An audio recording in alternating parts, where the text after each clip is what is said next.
হাইওয়ের ফোর্স, জেলার ফোর্স সবাই মিলে চেষ্টা করছে। তারপরে এখানে দেখছেন সেনাবাহিনীর লোকও আছে। তো আজকে চাপ এত বেশি যে আসলে আমাদের সর্বোচ্চ চেষ্টা সত্ত্বেও আমরা যে একবারে ফ্রি ফ্লাইং অফ ভেহিকলস এটা এখনো পারছি না। গতি কম, কিন্তু আমাদের চেষ্টা হচ্ছে কম হলেও যেন কোথাও ব্লক হয়ে না থাকে, যাত্রা থেমে না থাকে। এই জায়গাটাই আমাদের এখন ফোকাস আর কি।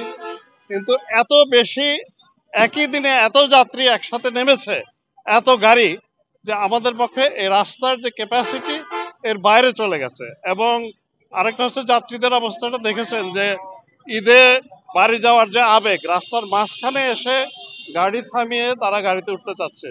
তো এইখানে আমাদের আসলে যতটুক পারা যায় তাদেরকে বলে কয়ে আপনার ফুটপাতে সরানো, যাতে গাড়িটা স্লো ডাউন হয়ে না যায়। এখানে তো বল প্রয়োগ করাটা আসলে অবিবেচকের কাজ হবে এবং এটা সম্ভবও নয়।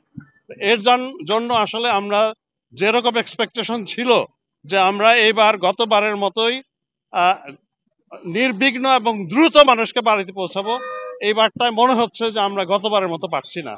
যেহেতু ছুটিটাও এই মানে ঈদের পূর্বের ছুটি, প্রি ঈদ যেটা, এই ভ্যাকেশনটা 2 দিনের, সেটাও একটা কারণ। কিন্তু আমাদের চেষ্টা থাকছেই। আমাদের এক একজন অফিসার, ধরেন সিনিয়র অফিসার যারা অফিস থেকে বের হওয়ার কথা না, তারা রাস্তায় হেঁটে হেঁটে এক একজন 13 থেকে 15 কিলোমিটার রাত্রে হেঁটেছে। তারপরেও কালকে কালিয়াকৈর এবং গাজীপুর, মির্জাপুর এসব এলাকাতে আমাদের কনজেশন ছিল। এই আমরা আপনাদের চেষ্টা করে যাচ্ছি। ঈদের আগের ছুটিটা এবার কম, এবার কম, এবং এটা আমরা ধারণা করেছিলাম যে এই প্রেশারটা হবে, কিন্তু আমাদের সেই জন্য আমরা আমাদের সর্বোচ্চ শক্তি দিচ্ছি। আমি গাজীপুর মেট্রোর ভেতরে যে কনজেশনটা পার হয়ে যেটা আসলাম, সেটার জন্য আমি এই মুহূর্তেই আবার এডিশনাল ফোর্স দিচ্ছি আর্ম পুলিশ ব্যাটালিয়ন থেকে, যাতে রাস্তার উপর থেকে মানুষদেরকে অনুরোধ করে যেন ফুটপাতে উঠানো যায়।